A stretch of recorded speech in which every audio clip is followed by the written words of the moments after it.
Bismillahirrahmanirrahim. Assalamualaikum warahmatullahi wabarakatuh. Alhamdulillahi rabbil alamin. Alladhi razaqana bi ni'mati Ramadanil mubarak. Fanahmaduhu hamdan kamila wa nashkuruhu syukran tamma ala hadhihi an-ni'matil kabira. Wassalatu wassalamu ala rasulillahi sayyidina Muhammadin alladhi ruziqna biqaunina ummatan lahu fasalawatullahi alaihi wa salamuhu tam alladhi dallana ala khairil amali fi hadha asy-syahril mubarak. Allahumma salli wa sallim barik ala hadzal habibil karim wa ala alihi wa sahbihi ajma'in wa ba'd. Saudara-saudariku dimanapun Anda berada, alhamdulillah kita sangat bersyukur pada Allah Subhanahu wa taala. Tahun ini kita kembali diberikan kesempatan untuk mendapati, menemui, dan memaksimalkan potensi kita untuk beribadah di bulan Ramadan yang penuh dengan berkah, penuh dengan limpahan kasih sayang Allah Subhanahu wa taala, yang tidak semua hamba-hamba Allah mendapati kesempatan yang sangat berharga, istimewa, dan membahagiakan ini. Untuk itu, penting kiranya kita mengetahui beragam keistimewaan dimaksud, sehingga dengan itu memberikan motivasi yang besar dan mendalam kepada kita untuk menyusun strategi, menyiapkan kurikulum amal, sekaligus memotivasi diri kita untuk senantiasa bersemangat dalam menjalankan semua kurikulum amalan yang telah kita dapati itu. Teman-teman, dimanapun Anda berada, di antara keistimewaan Ramadan yang tidak bisa ditandingi, sulit didapati di waktu-waktu lainnya adalah berlimpahnya anugerah Allah Subhanahu wa taala, yang diantara sekian banyak anugerah itu adalah ampunan Allah yang ditebarkan kepada seluruh hamba-hambanya tanpa kecuali dan mencakup semua jenis dan ragam dosa yang pernah dilakukan oleh seorang hamba. Terkait dengan ini, Nabi Shallallahu Alaihi Wasallam memberikan kabar gembira sekaligus penguatan akan hal dimaksud, dan didokumentasikan penguatan ini oleh Al-Imam Al-Bukhari juga Al-Imam Muslim, khususnya dalam kedua kitab sahih mereka. Di Al-Bukhari misalnya nomor hadis ke-38, pun demikian Imam Muslim menyantumkan dengan redaksi yang serupa di nomor hadis 760. Keduanya mengambil riwayat dari sahabat Abu Hurairah Abdurrahman bin Sakhr radhiyallahu taala anhu dari Nabi sallallahu alaihi wasallam, beliau bersabda, "Man shama Ramadana imanan wa ihtisaba, ghufira lahu ma taqaddama min dhanbi." Man, siapapun, mencakup laki-laki, perempuan, besar, kecil, tua, muda, apapun profesinya. Dan ini sifatnya secara personal. Ketika disebutkan man, artinya menunjuk secara personal. Dan dia memiliki juga keumuman makna. Artinya, berlaku secara personal, namun dibuka umum bagi siapapun. Baik laki-laki, perempuan, dengan segala sifat yang telah tadi kami sebutkan. Artinya peluang ini seakan-akan Nabi memberikan beritanya secara personal kepada kita. Wahai Adi Hidayat, wahai fulan, wahai fulana. Man shama Ramadana. Siapapun di antara Anda yang mampu menunaikan puasa Ramadan. Perhatikan kalimatnya, kata puasa dimaksud sama diikat dengan waktu Ramadan. Jadi tidak ditemukan di waktu-waktu yang lain. Tidak di puasa Rajab misalnya, tidak di puasa Sya'ban misalnya, tidak di bulan hurum-hurum yang lain, tidak di puasa Arafah, tidak di puasa Asyura dan yang lainnya, tidak di Ayyamul Bid, tidak di hari Senin dan Kamis. Ini hanya khusus mencakup di bulan Ramadan. Man shama Ramadana, siapapun yang mampu menunaikan puasa Ramadan. Dan kita ketahui Ramadan itu jumlahnya selama sebulan.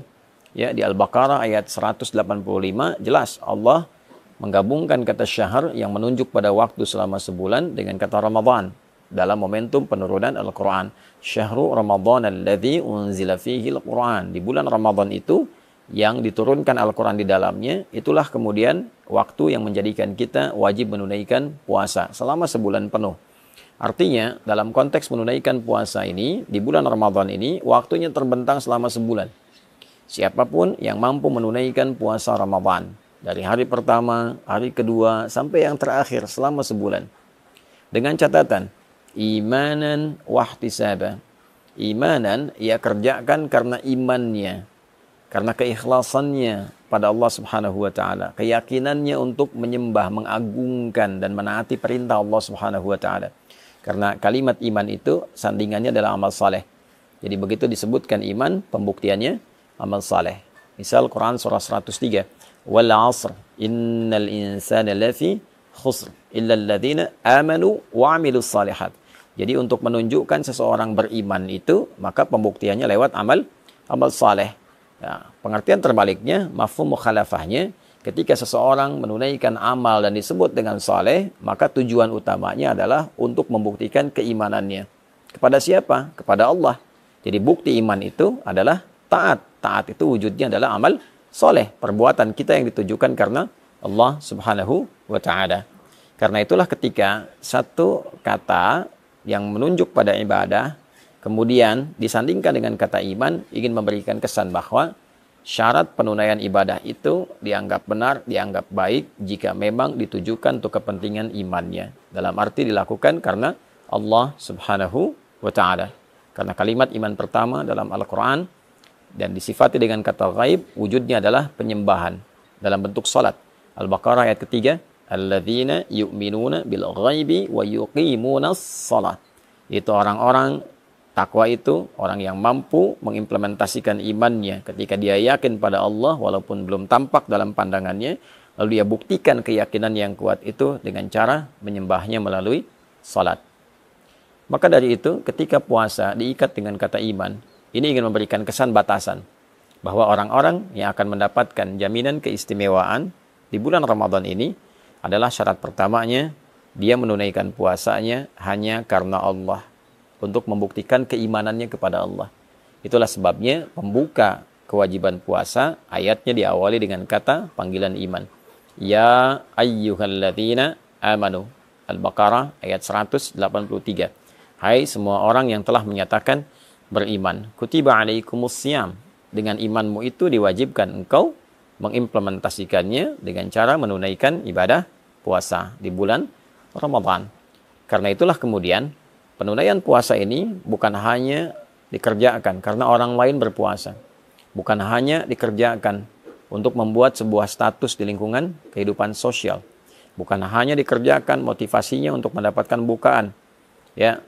Ya kalau niatnya dapat dunia, dapat dunia. Saya pengen buka di masjid yang ada bukaannya mewah, ada takjilnya, ada sahurnya. Ya, secara adat sah dilakukan, tapi secara timbangan fikih dia hanya akan mendapatkan bagian bukaannya saja. Dia dapat makan, dia dapat minuman, tapi potensi keistimewaan yang mungkin dia bisa dapatkan sangat tipis kemudian untuk bisa dia raih. Syarat pertama. Yang kedua, wahtisaba. Ada iringan evaluasi diri, ada muhasabah di dalamnya, ada harapan mendapatkan pahala dari Allah Subhanahu wa ta'ala. Jadi yang dia harapkan ridha Allah, yang dia harapkan adalah Allah senang dengan puasanya. Lalu dia iringi dengan evaluasi diri dalam setiap puasa. Apa yang menjadikan selama ini belum kenal Allah? Kenapa selama ini imannya tidak terasa kuat? Kenapa selama ini ketika Allah panggil, rasa-rasanya telat untuk merespon? Dia evaluasi dari ujung kepala sampai dengan ujung kakinya. Maka ketika seorang menunaikan puasa dan dia kerjakan karena Allah, dia tinggalkan makannya lillah karena Allah, bukan karena sekedar hanya ikut orang tren puasa. Dia tinggalkan minumnya karena Allah, dia tinggalkan hubungan syahwatnya sementara waktu karena Allah, dan dia jaga hukum-hukum Allah, dia evaluasi dirinya. Ya, maka apa yang Allah berikan kepadanya? Ghufira lahu ma taqaddama min dzambi. Sepanjang dalam puasanya dia mencoba evaluasi diri, dosa pikirannya, dosa telinganya dari mulai mendengar yang salah, dosa lisannya bertutur yang keliru, dosa pandangannya melihat yang tidak benar, sampai ujung kakinya, itu berpotensi saat ia berbuka, diampunilah dosanya oleh Allah Subhanahu wa ta'ala. Dari mulai dia niatkan puasa, dia jalani, sampai berbuka, benar dia lakukan itu, ghufira lahu ma taqaddama min dzambi. Ada peluang diampuni semua dosa-dosa yang pernah ia kerjakan. Itulah yang menyebabkan orang puasa itu ketika akan berbuka, dia merasakan kebahagiaan yang sangat luar biasa. Bukan sekedar karena dia telah selesai menuntaskan tugasnya dan dia akan berbuka. Begitu mendengar azan, ada satu gejolak dalam dirinya, aura yang berbeda dari biasanya. mendorong ia untuk berbahagia karena sekarang waktunya berbuka. Karena itu dalam hadis dikatakan farhatani lis-shaimi farhatani, bagi orang puasa ada dua kebahagiaan, ya. Farhatun 'inda yuftir, 'indama yuftir, satu kebahagiaan atau kama qala Rasulullah SAW, diraihnya ketika ia sedang berbuka, ya. Dan yang kedua, farhatun adalah satu kebahagiaan indama yalqa rabbahu bisyamihi, ketika ia kembali kepada Rabbnya dengan pahala puasa yang ditampilkan kepadanya. Maka saat ia berbuka ia gembira, bukan karena sekedar puasa telah selesai, tugas telah dilakukan, tapi dia bahagia pula karena pada saat itulah Allah berpeluang mengampuni semua dosa-dosa yang pernah ia kerjakan. Saat ia kembali kepada Allah, dia kembali dalam keadaan bersih, pahala telah dia dapatkan dari bacaan Quran, dari sholat, dari kajian-kajian, dari tilawah dan sebagainya, sehingga dia gembira. Dan disambutlah ia saat kembali itu dengan diperintahkan untuk memasuki pintu khusus dengan pahala puasanya, yaitu pintu Ar-Rayyan. Allah Subhanahu wa taala menyampaikan kepada Nabi untuk memberikan kabar gembira. Inna fil jannati baban yuqalu Rayyan. Di surga itu ada satu pintu yang disebut dengan Ar-Rayyan. La yadkhuluhu illa shaimun. Tidak akan dimasuki oleh hamba manapun kecuali ahli puasa. Di antara ahli puasa itu ada yang menafsirkan rajin puasa, tapi juga pengertian spesifiknya adalah orang yang berhasil menunaikan puasanya yang ia kerjakan karena Allah, dan dia mengevaluasi diri seperti disifati dalam hadis Nabi SAW yang telah tadi diuraikan. Fa'idha dakhaluhu ughliqa, kalau sudah masuk orang-orang dengan sifat ini, maka segera ditutup. Tidak ada orang lain yang bisa masuk kecuali memiliki karakter yang serupa. Jadi teman-teman, dimanapun berada, saya ingin mengajak pada diri pribadi dan kita semua untuk saling mendoakan. Dari mulai sejak awal kita menjalani ibadah puasa ini sampai ujungnya, tidak ada di antara kita yang tidak punya kesalahan. Tidak ada di antara kita yang tidak punya dosa. Yang dibawa ke akhirat bukan berapa banyak uang kita, bukan berapa tinggi status kita, bukan berapa luas ilmu kita, bukan berapa kuat tenaga kita. Yang dibawa pulang adalah timbangan antara pahala dan dosa. Berapa banyak amal salehnya, berapa banyak amal salahnya. Ketika ditimbang, apa yang bisa menutupnya? Maka kasih Allah menghadirkan Ramadan untuk kita, bukan yang lain, memberikan sebuah kesempatan yang dalam agar kita mampu memanfaatkannya dengan mengevaluasi diri dan berharap Allah membuat kita lebih baik dibandingkan dengan hari-hari sebelumnya. Nabi SAW bersabda dalam satu hadis yang didokumentasikan oleh Imam Al-Hakim An-Naisaburi dalam kitabnya Al-Mustadrak. Satu kali Nabi SAW bersabda, wa kama qala raghima anfu rajulin liman adraka ramadhana falam yughfar lahu. Sangat tercoreng kehormatan seorang muslim, sangat terhina, sangat jauh dari rahmat Allah seorang yang disampaikan kepada bulan Ramadan, tapi ia tak mampu mengkreasikan kesempatan yang diberikan untuk mendapatkan ampunan Allah Subhanahu wa taala. Semoga Allah memuliakan kita, mengampuni dosa-dosa kita, memberikan kesempatan terbaik untuk mengisi sisa kehidupan kita dengan lebih mulia, dan mewafatkan kita dalam keadaan husnul khatimah. Allahumma taqabbal minna innaka antas sami'ul alim wa tub 'alaina innaka antat tawwabur rahim. Allahumma ighfir lana dhunubana ya Allah, ma qaddamna wa ma akharna, saghiran wa kabira. Allahumma rabbana atina fid dunya hasanah wa fil akhirati hasanah wa qina adzaban nar. Wa sallallahu ala sayyidina Muhammad wa ala alihi wa sahbihi ajma'in. Wa akhiru da'wana subhanakallahumma rabbana wa bihamdika asyhadu an la ilaha illa anta nastaghfiruka wa natubu ilaik. Walhamdulillahi rabbil alamin. Assalamualaikum warahmatullahi wabarakatuh.